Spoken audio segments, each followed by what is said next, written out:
Bonjour à tous, aujourd'hui je suis motivé. Depuis quelque temps j'ai vraiment une folle envie de faire plein de vidéos, donc écoutez, j'en profite. J'ai une semaine de vacances, donc je peux me consacrer à une vidéo un peu plus longue que d'habitude.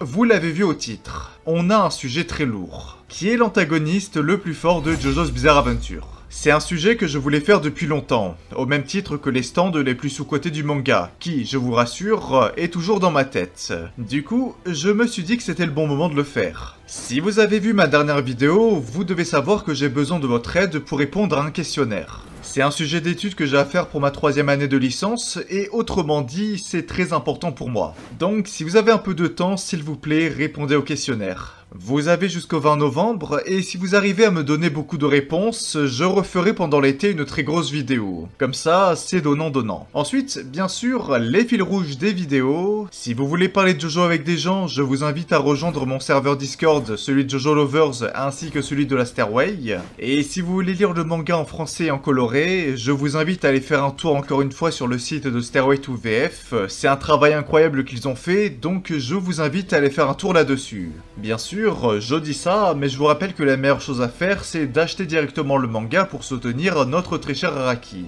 Enfin, un très gros merci à Berg pour le montage. Sans lui, je ne pourrais tout simplement pas faire de vidéo, donc vraiment, un très grand merci à toi. Les liens des différents sites, Discord et bien sûr du questionnaire sont dans la description, donc bref, intro.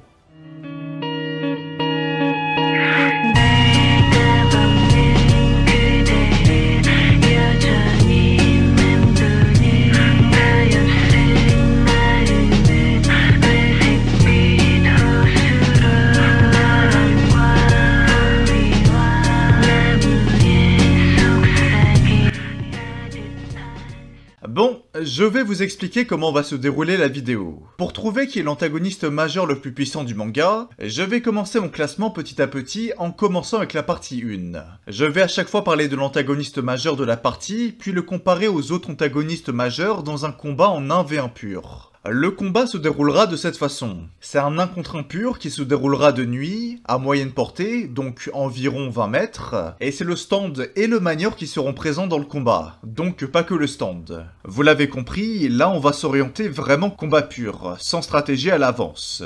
J'ai décidé de faire un format comme ça car je pense que c'est le format le plus simple à mettre en place. Comme ça, je ne dois pas imaginer 10 000 scénarios où tel ou tel personnage utilise une stratégie, car sinon ça va être vraiment trop compliqué. Aussi, un combat comme ça permet d'avoir presque un format équitable pour tout le monde. Je dis presque car quand même, bon, malheureusement, il y a des perdants dans l'histoire. Mais ça, je vais revenir là-dessus plus tard.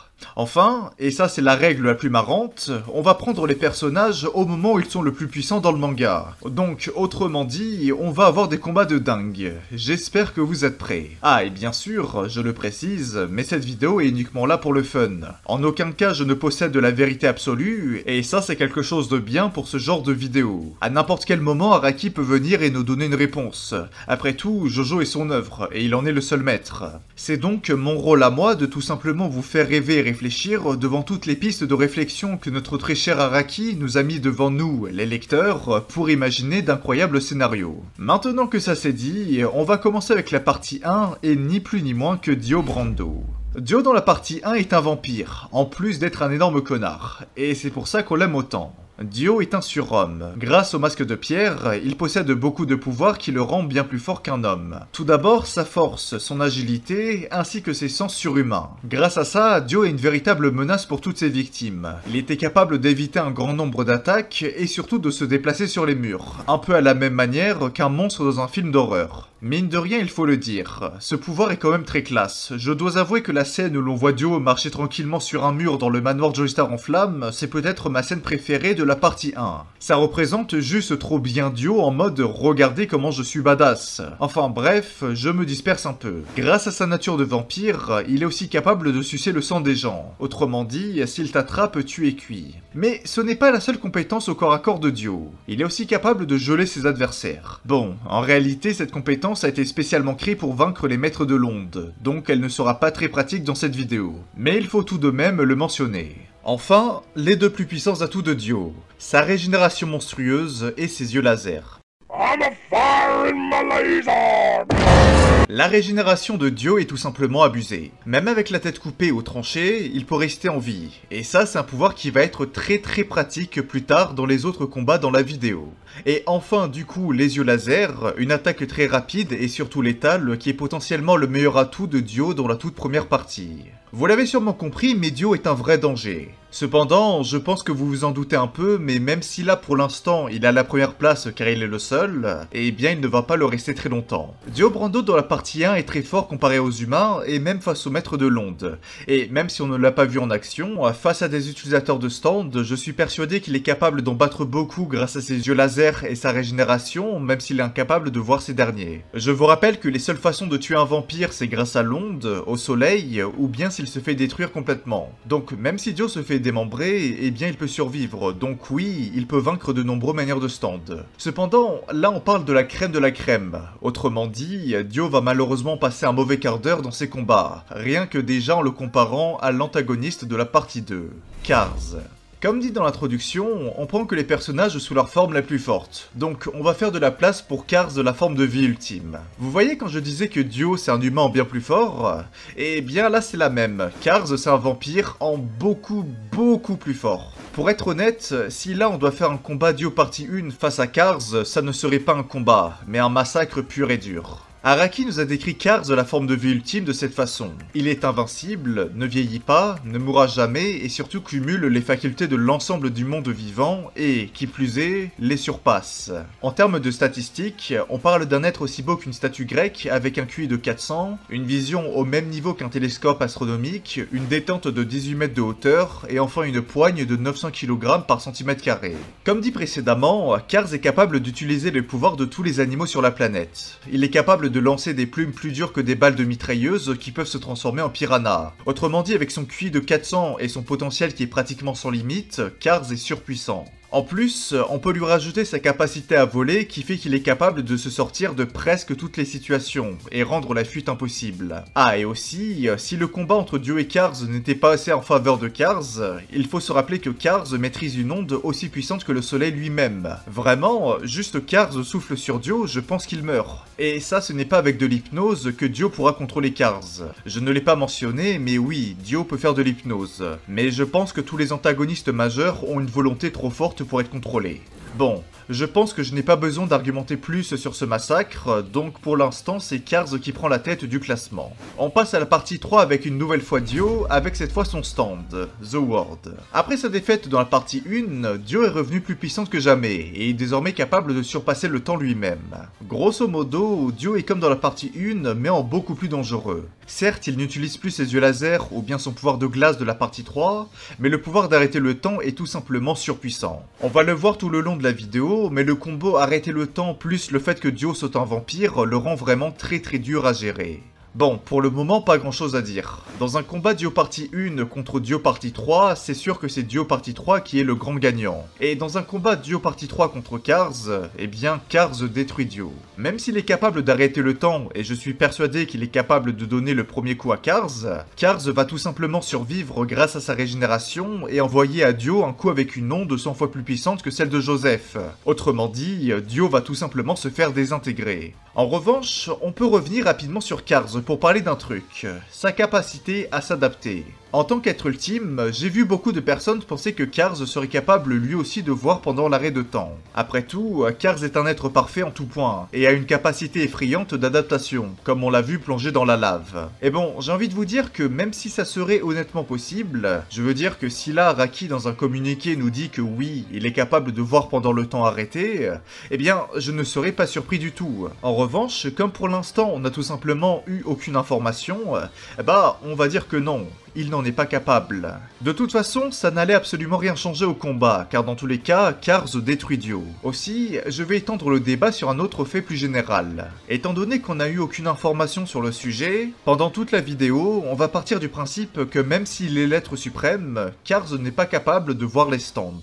Encore une fois, si Araki nous dit demain qu'il peut les voir, je ne serai pas surpris. Je suis persuadé qu'avec une flèche, il serait capable d'obtenir un stand. Mais bon, comme ça n'a jamais été dit dans le manga, on partira du principe qu'il n'en est pas capable. Maintenant que ça c'est dit, on peut continuer le classement. C'est au tour de notre tueur en série préféré d'entrer dans la compétition. Je parle bien sûr de Kira et de son Killer Queen. Je ne vais pas passer par 4 chemins. Kira est peut-être le personnage qui m'a posé le plus de problèmes pendant le classement. Kira est capable à la fois de tout et de rien. Killer Queen est capable de transformer les êtres vivants en bombes. Autrement dit, si Killer Queen arrive à toucher sa cible et appuyer sur le détonateur, la cible meurt. C'est un pouvoir terrifiant, et quand tu le rajoutes à l'arsenal de Shearer Attack et Bite the Dust, tu comprends la force du stand. Le problème, c'est que Kira est très désavantagé dans ce format de combat. Killer Queen, c'est un stand qui brille dans tout ce qui est attaque surprise, piège et embuscade. Si j'avais pris tous ces paramètres en compte et pensé à absolument toutes les utilisations que Kira peut faire avec son stand, je pense que Killer Queen aurait pu avancer dans le top 3 ou 4. Malheureusement, dans des combats de front en 1 contre 1, Kira n'est vraiment pas le meilleur concurrent. Même s'il a une très bonne maîtrise de son stand, Kira n'est pas un combattant. Et c'est pour cette raison que certains stands sont capables de rivaliser avec lui, même si Killer Queen l'aurait en tout point supérieur. Bon, un exemple qui me vient en tête, c'est Josuke et son Crazy Diamond, mais là c'est un petit peu de la triche, car Crazy Diamond est un stand qui est taillé pour le combat. En plus, avec ce format, Kira ne peut pas utiliser correctement Bite the Dust. Parce que si jamais je prends en compte le fait que Kira possède un allié qui hurle à l'adversaire « Eh, Kira c'est un tueur en série !» Bon, alors là je pense qu'il y a moyen pour qu'il finisse premier. Mais du coup, ça détruit l'idée du classement de base. C'est pour ça que même si malheureusement dans cette vidéo on va avoir droit qu'à un côté entre guillemets faiblard de Kira, je n'ai absolument pas envie que vous gardiez une image de Kira comme un faible utilisateur de stand. À vrai dire, c'est carrément l'inverse. C'est juste qu'aujourd'hui, eh bien, il n'a pas de chance. Bon, maintenant que ça c'est dit, on peut continuer. Tous les combats de Kira vont s'articuler de la même manière. S'il touche sa cible, c'est gagné. Face au duo de la partie 1 et connaissant les capacités de Killer Queen, mis à part si Dio arrive à surprendre Kira avec ses yeux laser, je pense que Kira n'aura pas énormément de mal à toucher Dio et à le faire exploser. Pour Cars, le combat est bien plus intéressant. Comme dit précédemment, Cars possède une faculté de régénération et d'adaptation tout simplement abusée. En revanche, que se passe-t-il s'il se fait toucher par Killer Queen ? C'est la question que je vous ai posée dans l'onglet communauté, et j'ai vu qu'il y avait pas mal de petits débats. Et ça, c'est cool. Je pense que si Kira touche Cars et arrive à le transformer en bombe, la capacité de régénération de Cars ne sera pas suffisante pour le soigner, vu qu'il se transforme lui-même en bombe. En revanche, si jamais Cars arrive d'une manière ou d'une autre à se couper une partie du corps pour se régénérer, je pense qu'il peut se sauver. Après, à la question de est-ce que Cars peut s'adapter à l'explosion, bah je dois avouer que je ne sais pas. D'un côté, il est un être suprême, et on a déjà vu AC/DC littéralement manger une dynamite comme si de rien n'était, et de l'autre, Kira transforme la personne en bombe. C'est assez différent du coup de manger une dynamite. Aussi, autre question, c'est est-ce que la capacité de régénération de Cars est aussi puissante que celle de Josuke? Car pour rappel, Josuke a réussi à retransformer Hayato en humain alors qu'il s'était fait transformer en poussière. Alors que normalement, Crazy Diamond ne peut pas soigner une personne morte. Dans tous les cas, je m'étale un peu sur le sujet, car pour tuer Cars, il faut que Kira puisse le toucher. Or, comme on l'a vu tout à l'heure, Cars possède un véritable arsenal de techniques à utiliser à longue distance, et peut donc très facilement tuer Kira avant même que ce dernier soit à côté de lui. C'est pour ça que je pense que Cars est bien plus fort que Kira, même si ce dernier peut représenter un danger pour la forme de vie ultime. Maintenant, contre Dio partie 3, malheureusement je pense que Kira ne peut que s'incliner devant la puissance de Dio. On a déjà eu un aperçu d'un combat Jotaro contre Kira, et autrement dit, ça ne s'était vraiment pas très bien passé pour Kira. De toute façon, Dio est vraiment très fort en 1 contre 1 avec son stand. Un arrêt de temps, et paf, Kira se retrouve sans défense. C'est pour cette raison que je vais placer Kira entre les deux duos pour le moment. Les 1v1 c'est clairement pas son truc, donc n'oubliez pas, même s'il risque de ne pas finir très haut, il ne faut surtout pas le sous-estimer. Allez, c'est l'heure de parler de la partie 5, et de ni plus ni moins que du boss de la mafia, Diavolo.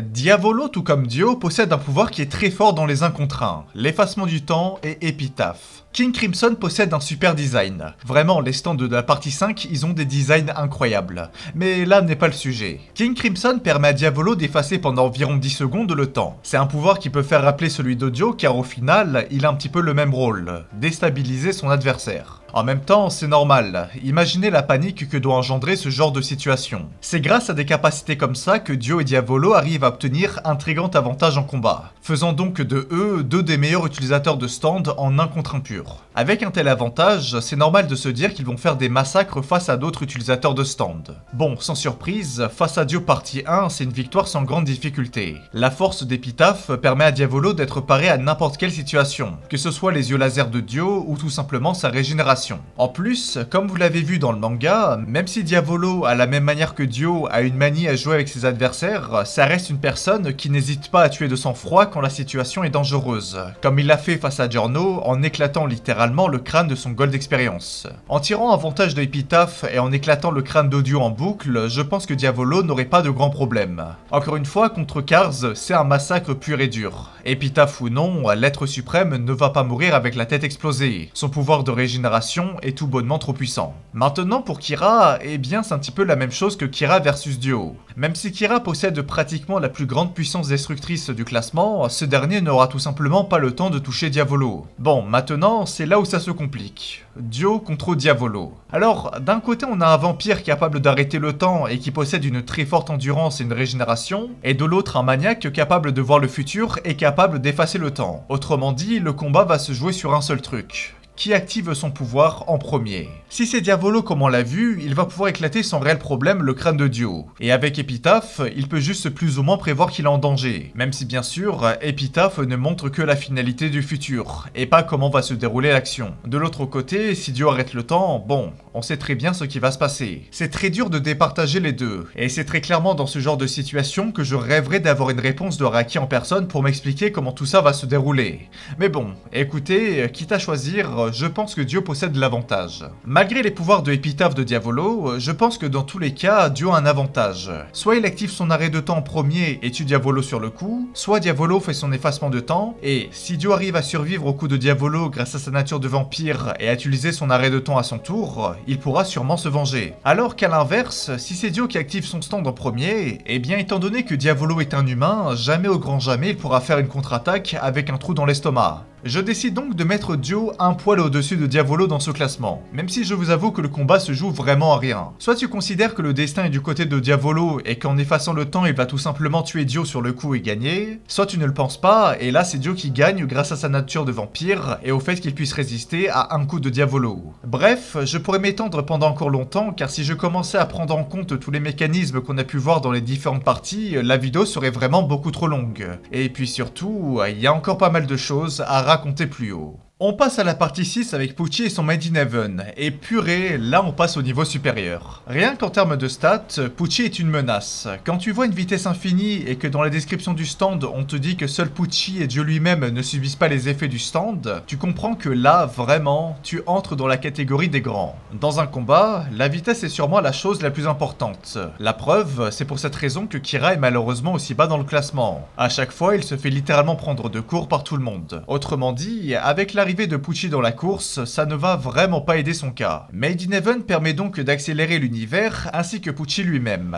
Tous les êtres vivants vont donc se retrouver dans un monde qui avance à vitesse grand V, alors que eux sont toujours à la même vitesse. Grâce à ça, Pucci met une vitesse à absolument tout le monde, et ce pouvoir va lui permettre d'avoir un très grand avantage sur ses adversaires. Contre Dio de la partie 1, c'est un massacre. Le pauvre Dio va tout simplement se faire décapiter sans aucun scrupule. Et même si ça ne va pas le tuer, eh bien il ne faut pas oublier un truc, les cycles jour-nuit. Depuis le début, je n'ai pas fait attention au soleil, car après tout, comme je l'ai dit, les combats se font de nuit. Mais comme Made in Heaven avance le temps, il lui suffit de décapiter Dio et d'attendre que le soleil soit là, et paf, le tour est joué. Pour Dio partie 3, c'est plus compliqué. L'arrêt du temps peut être un danger, mais comme on l'a vu avec son combat face à Jotaro, Made in Heaven permet de baisser l'arrêt de temps de Jotaro, et donc d'Dio. Donc s'il attend suffisamment longtemps et que l'accélération temporelle avance de plus en plus vite, à un moment, Dio n'aura vraiment plus beaucoup de temps pour utiliser son arrêt du temps. Le danger est que, à la même manière que Dio versus Diavolo, que Pucci attaque Dio avec une attaque et que ce dernier ait par je ne sais quel miracle réussi à arrêter le temps au corps à corps de Pucci pour l'attaquer à son tour. Mais bon, même si c'est un scénario possible, dans tous les cas Pucci possède un très gros avantage sur Dio. Vraiment, vous le voyez bien, mais les pouvoirs vampiriques de Dio sont vraiment très pratiques dans les combats de stand, car ça lui permet de potentiellement encaisser un coup létal. Mais bon, dans le cas de Made in Heaven, il y a la contrainte du soleil qui apparaît, et là, bon, bah c'est vraiment bien plus compliqué. Pour Diavolo, eh bien je pense que je peux mettre ça dans le même panier que Kira. Malheureusement, sans les pouvoirs de vampire de Dio, eux ne peuvent pas survivre à un seul assaut de Pucci. Par contre, Kars, alors là, c'est un petit peu compliqué. Même s'il est la forme de vie ultime et possède dans son corps l'ADN des milliers d'espèces, aucune n'est capable de lui permettre de survivre à Pucci. À cause de sa vitesse, même Kars, qui est censé être invincible, ne peut tout simplement pas rivaliser. Mais d'un autre côté, j'aimerais me dire qu'avec ses 400 de QI et le fait qu'il puisse changer son corps à volonté, peut-être qu'il y a un moyen qu'il puisse trouver une adaptation pour survivre. Le problème avec ça, c'est que le temps que Kars trouve une parade contre Made in Heaven, il se serait déjà fait découper des centaines de fois. Mais d'un autre côté, Pucci n'a pas vraiment de moyens pour tuer Kars. Il faudrait que notre très cher prêtre puisse le balancer dans l'espace, comme l'a fait Joseph. Mais bon, ça risque d'être compliqué. Dans tous les cas, malgré mes suppositions et théories sur les capacités de Kars à s'adapter, je pense tout de même que Pucci arrive à lui piquer la première place du classement. Si Kars est l'être suprême, Pucci est tout simplement un dieu descendu sur Terre capable de créer un nouvel univers. Est-ce qu'il va être capable de garder sa place? C'est ce qu'on va voir tout de suite. Funny Valentine, ni plus ni moins que le président des États-Unis d'Amérique. Franchement, c'est un titre presque aussi classe que la forme de vie ultime de Kars. Que sont les pouvoirs de notre président préféré? Eh bien, le pouvoir de contrôler les dimensions. Grâce à ça, il est capable de se cacher de ses adversaires, d'invoquer des doubles, se soigner du moment qu'il ne meurt pas sur le coup, de faire changer ses adversaires de dimension, et surtout de faire exploser ses adversaires grâce à leur double. Sur le papier, c'est très fort. C'est un stand très polyvalent, mais avec du recul, pas si puissant que ça en 1 contre 1 si tu le compares aux autres stands de la liste. À vrai dire, je pense que Pucci, Kars, Dio et Diavolo gagnent sans énormément de soucis grâce à leur vitesse. Pour Kira, bon, je pense que le combat sera un peu plus difficile, mais ce dernier a tout de même ses chances contre Valentine. Pour Dio partie 1, bon, malheureusement encore une fois, c'est une défaite. Le fait de ne pas pouvoir voir les stands est juste un désavantage beaucoup trop grand qu'il ne peut malheureusement pas compenser par sa force ou sa régénération, pas comme Kars. Cependant, vous vous en doutez, on ne prend pas que D4C, on prend D4C Love Train, et là mes amis, on passe au niveau supérieur. Aucun stand de la liste ne peut traverser la barrière de Love Train. Love Train est tout simplement la défense ultime. La seule façon de passer à travers est d'utiliser la rotation infinie. Et c'est le cas pour personne. Bon, ok, D4C Love Train possède une faiblesse. Il ne peut pas attaquer en restant dans la barrière. C'est une faiblesse qui peut être exploitée notamment par Dio Diavolo, si le destin est de son côté. Mais il faut se rappeler que la force de D4C est sa capacité à changer de Valentine comme il le veut. Donc, même si Dio arrive à le contrer en lui assonnant un coup qui lui arrache le bras ou je ne sais quoi, il lui suffit de changer de dimension pour être de nouveau paré pour le combat. La force de D4C Love Train, c'est sa capacité à pouvoir résister à toutes les attaques grâce à Love Train, pouvoir potentiellement amener un double de son adversaire pour le tuer instantanément, ou bien directement soit envoyer son adversaire dans une autre dimension, ou, si la cible est trop rapide, changer lui-même de dimension. C'est peut-être bête à dire, mais oui, dans le pire des cas, Funny Valentine peut tout simplement se dire « Ok,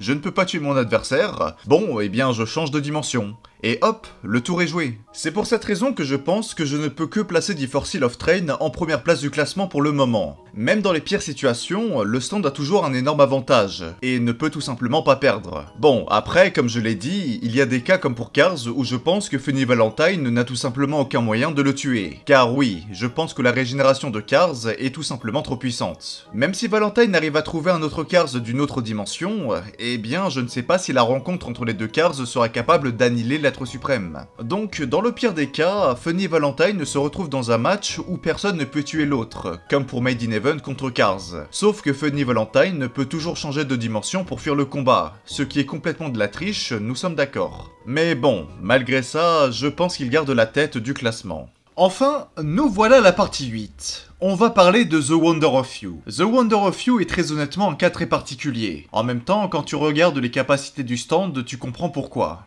The Wonder of You n'est pas un stand qui est là pour attaquer directement ses adversaires. C'est un stand qui est tout bonnement un appât. Le véritable danger quand tu affrontes le stand, c'est les calamités. Les calamités sont un concept dans JoJo Lion qui sont une force négative pratiquement inévitable. Cette force se matérialise sous la forme d'un enchaînement de mauvaises choses qui ont des répercussions très violentes. La force du stand est le fait qu'il soit en théorie un stand de très longue portée. Rien que le fait de voir le dos du stand ou d'avoir des attentions négatives envers lui ou son manieur vont faire que les calamités vont te prendre pour cible. Et c'est à partir de là que les ennuis commencent. Tout peut potentiellement te tuer. Se battre contre Wonder of You, c'est se battre contre un principe. Un peu à la même manière que Diavolo et le destin. Mais là où Diavolo se contente d'observer le destin et d'activer son pouvoir en conséquent, Wonder of You, lui, manipule ce concept. Et là, ça change pas mal de choses. Bon, pour Dio partie 1, encore une fois, c'est dur pour lui. À partir du moment où Dio voudra l'affronter, les calamités commenceront. Cependant, avec sa régénération, il y a des chances que Dio ne meure pas sur le coup. Cependant, les calamités peuvent très facilement démembrer Dio en boucle, l'empêchant totalement de s'approcher. Il faut donc que Toru puisse survivre jusqu'à l'arrivée du soleil, ce qui est en soi quelque chose qui ne sera pas très compliqué car dans tous les cas, il ne pourra pas se faire approcher. Pour Cars, c'est différent. Là où si Dio se fait démembrer, il a besoin de temps pour se régénérer, Cars en forme de vie ultime en a un petit peu rien à foutre. En fait, à l'inverse de Love Train qui a une véritable barrière autour de Valentine qui le protège physiquement des coups, Wonder of You ne fait que rediriger les calamités sur quelqu'un.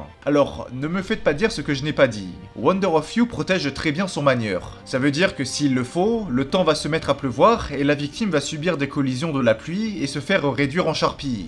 Cependant, s'il y a bien une personne dans le manga qui a une capacité de régénération et d'adaptation qui peut le faire survivre aux collisions des calamités, eh bien c'est Cars.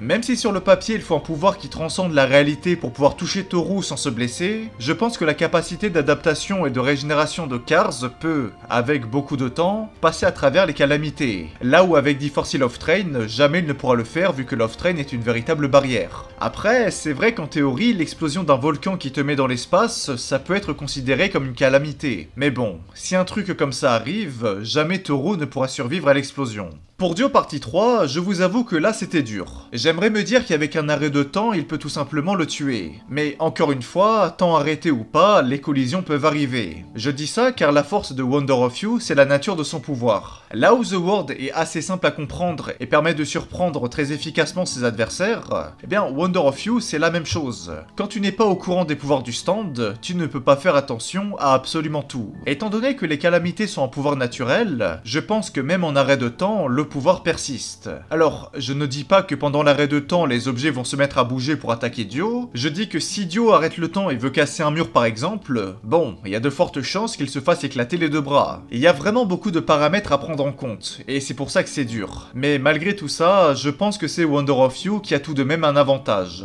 Certes, c'est possible qu'avec un arrêt de temps, Dio réussisse à s'approcher assez de Toru, même s'il se fait arracher les deux jambes, mais c'est aussi très probable que ce dernier se fasse démembrer en boucle. Donc, si je devais donner un verdict, je dirais que Wonder of You a un avantage. Si vous n'êtes pas d'accord, franchement, je comprendrai. Pour Kira, encore une fois, pas grand chose à dire. Malheureusement, Kira ne pourra pas s'approcher, et se fera donc tout simplement tuer par les calamités. Pour Diavolo, eh bien c'est toujours la même histoire. Epitaph va lui permettre de voir le futur, et l'effacement du temps va probablement lui permettre d'éviter certaines calamités. Cependant, pour que Diavolo puisse tuer quelqu'un pendant son effacement du temps, il faut que le destin soit du côté de Diavolo, comme on l'a vu avec la main de Trish ou contre Narantia. Sinon, King Crimson ne peut pas frapper pendant l'effacement du temps, comme il a été confirmé par Araki dans Jojo Veller. Autrement dit, pensez-vous que Diavolo a le destin de son côté quand il doit se battre contre un phénomène naturel? Personnellement, je pense que non. Surtout quand tu sais que les calamités ne disparaissent pas à la mort de Toru.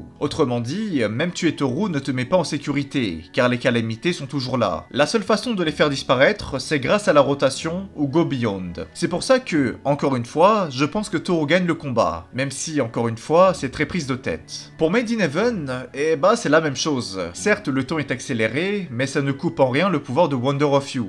Pucci va très vite, donc c'est comme si tous les êtres vivants sont au ralenti pour lui. Ça veut dire que même si les êtres humains sont bien plus lents que lui, les phénomènes, eux, vont à la même vitesse que Pucci. Donc, il est totalement exposé aux dangers que représentent les calamités. Et puis surtout, le fait de me dire que Pucci va aller super vite et glisser sur une peau de banane et mourir, bon, ok.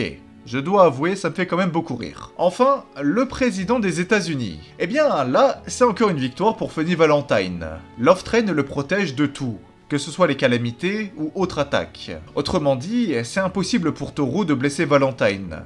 Et dans le sens inverse, Eh bien là, je pense que c'est possible. Funny Valentine peut s'approcher en toute liberté de Toru. Après, bon, oui, il y a un risque que je ne sais pas, genre par exemple, Valentine marche sur un caillou et ça lui transperce la jambe. Mais même si un scénario comme ça existe, chose auquel je doute très fortement, eh bien, encore une fois, Valentine peut changer de corps pour se soigner. Autrement dit, je pense que très clairement, Valentine possède un très gros avantage sur Toru, faisant donc de lui et de Cars les deux antagonistes majeurs qui sont capables de le vaincre. Même si oui, le coup de Dio partie 3 et Diavolo sont aussi très probables. C'est pour ça que si vous n'êtes pas d'accord avec moi, la partie commentaire est dispo pour ça. Pour conclure cette vidéo, il est temps de donner le classement. À la 8ème position, nous avons Dio partie 1, qui s'est fait rouler dessus tout le temps le pauvre. Ensuite, nous avons Kira qui a souffert de son manque de vitesse, et aussi du fait qu'il ne pouvait pas utiliser By the Dust, sinon, je vous rassure, il serait bien plus haut. Puis nous avons Diavolo, qui a réussi à bien se débrouiller, même si l'utilisation de King Crimson était vraiment dure à appliquer. Puis nous avons Dio partie 3, qui a réussi à bien tenir, notamment grâce à sa nature de vampire, qui lui a permis de sortir victorieux de certains combats qui étaient très serrés, comme par exemple contre Diavolo. Puis nous avons Pucci, Wonder of You et Cars, qui ont le même nombre de victoires en 1 contre 1, à savoir 5 victoires. Donc pour les départager, eh bien c'est à vous de choisir, comme ça au moins la vidéo est interactive. Dans tous les cas, ça ne change pas la finalité. L'antagoniste majeur le plus fort du manga, c'est Funny Valentine avec Love Train. Love Train a permis de protéger Valentine de A à Z, et quand tu additionnes ça au pouvoir des dimensions, tu as un antagoniste surpuissant qui cumule parfaitement attaque et défense. Donc bravo à lui. J'espère que la vidéo vous a plu. Je vous avoue que c'était vraiment dur à faire car les confrontations en 1v1 c'est clairement pas le truc le plus simple du monde. Donc si le concept vous a plu, n'hésitez pas à me le dire. Bien sûr, si vous n'êtes pas d'accord avec moi sur certains points, eh bien aucun souci. Les commentaires sont faits pour ça et j'ai hâte de lire tout ça. Je ne sais pas quand sortira la prochaine vidéo car vraiment j'ai beaucoup de choses à faire pour mes études. Donc bon, écoutez, on verra bien. Restez fiers de ce qu'on fait dans la vie et comme on le dit en Italie... Arrivederci.「